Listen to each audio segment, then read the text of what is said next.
Hi, this is Adam Watson, and I'm going to show you how in your built-in MacBook Air, in the program called QuickTime Player, you're able to do a screencast, which is very handy with the MacBook Air in case you want to do some how-to videos or perhaps even create a video for a flipped or blended classroom experience and do it quickly and on the fly, as they say. All right, so the first issue is that you need to make sure that you find your QuickTime Player. And I find probably the easiest way, unless you have it as a doc item like this down here, is to go to your Launchpad and then do a search for QuickTime. You would probably only type in 2 or 3 letters and you're going to see that QuickTime Player is your option there. Once you bring up QuickTime Player, you're going to want to, you'll see QuickTime Player up here on the left hand. You're going to want to create a new screen recording. In order to do that, you're going to go to File, drop down, and do New Screen Recording as an option. Now, once you do that, the next thing that's going to happen is that this little box is going to pop up that says Screen Recording.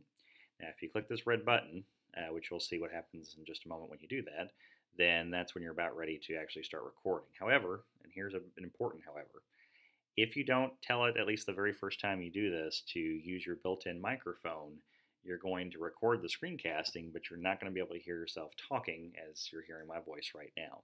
So what you need to make sure to do is to choose this drop-down button right here, and as far as the options, it should have a check mark next to built-in microphone, internal microphone. If not, you need to select it.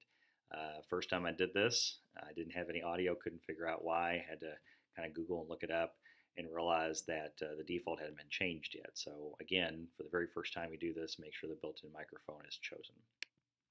Once you are ready and you hit the red record button, the next window that pops up is this. Click to record the full screen, drag to record part of the screen, and record by clicking the stop button. So if you want everything on your desktop to show, all you have to do is just tap on that trackpad and start talking, and then everything that's going to happen is going to be recorded. However, if you only want to record a portion of the screen, you can lasso a section of the screen to record part of it. And let me show you what that looks like. So if you went up here and you kind of clicked and dragged, you'd have something that looks like this. And of course, you could increase the size however you want, proportional. And again, only that box that's highlighted would be ready to go. And I would have to click inside of that lassoed box in order to start recording at that point.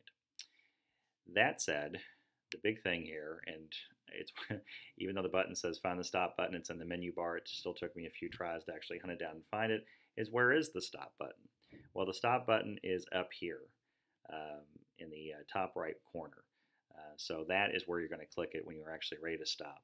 And then at that point, it'll ask you where would you like to save it. I always save things on the desktop just to make it easy to find. And of course, you could export that out or transfer that to any place you like, as far as upload to YouTube perhaps or whatever, in order for other people to be able to see the video.